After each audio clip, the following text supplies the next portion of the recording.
I am here to give you information about successful conduct of a military operation that was carried out over a period of 9 days along the line of control in Udi area.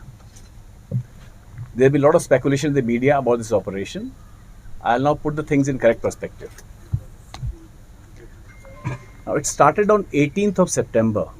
This operation started 18th September night. That is when our patrol along the line of control detected an infiltration movement on the LC. This resulted in a firefight. When all the factors were examined, we realized that the infiltration group was of a strength of 6 personnel. And when the encounter took place, 2 of these infiltrators had come across the fence while 4 were on the other side of the fence. After the firefight, these 4 terrorists who were on the Pakistani side of the fence, they took advantage of dense foliage and darkness and retreated towards the Pakistani side.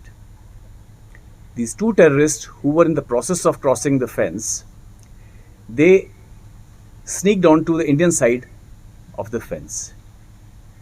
Once we realized all this, the additional forces were mobilized to cordon these 2 terrorists who had infiltrated into the own side.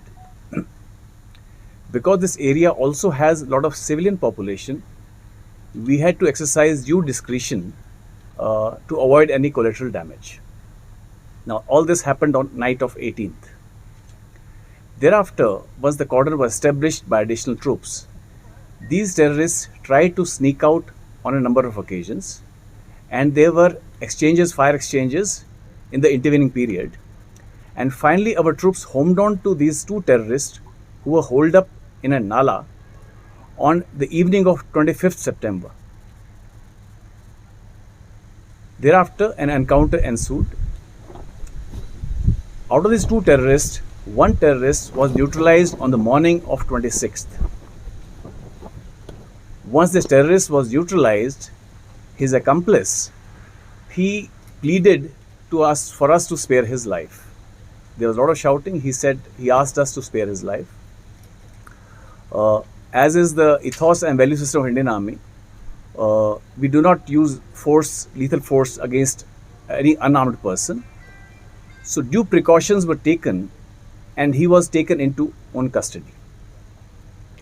Once we took this individual into custody, he has made some revelations which I'll now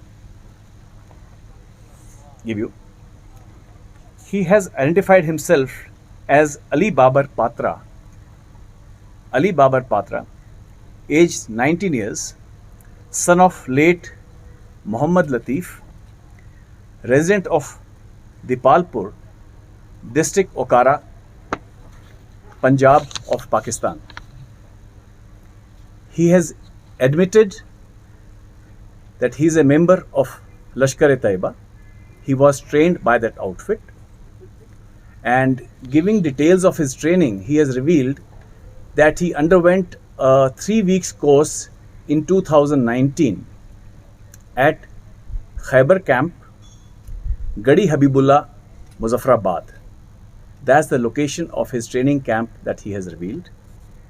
He was sent home, and thereafter he was recalled for some important task this year. Individual has given the details of his residence. He has also given the contact number of his mother. That's the number. I'll just give it to you: 0301 366 8927. I'll repeat the number: 0301 366 8927.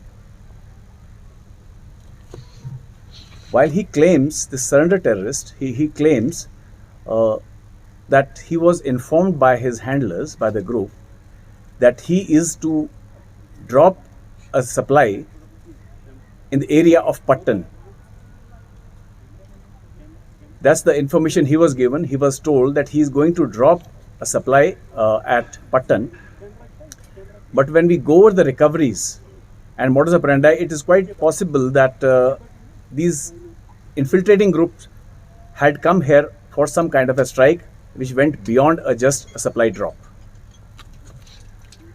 Now, if I invite your attention to the fact that this infiltration attempt was made in the area of Salamabad Nala, this is the same area through which we have had a history of infiltration in 2016. That is when a suicide attack at Uri garrison took place. It is also revealed that this infiltration group was supported from the Pakistani side by 3 porters who had come till the line of control along with supplies. The Pakistani post opposite this area is the Jabari post. Now, movement of such large group of people cannot take place without active complicity of the Pakistan army deployed on the other side.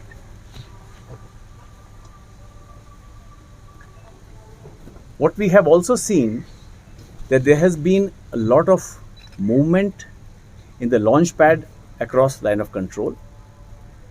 You would recall that their infiltration attempt has also been made on 18th when 3 terrorists were neutralized in the neighboring area. Now it shows the desperation of Pakistan when he sees that the peace and stability in Kashmir is something that is not to Pakistan's liking. So there is desperation to send in terrorists to create disturbance and some kind of a sensational strike. In last 7 days, 7 terrorists have been neutralized and 1 terrorist has been apprehended, and 5 of these neutralizations have taken place along the line of control. The major recoveries that have taken place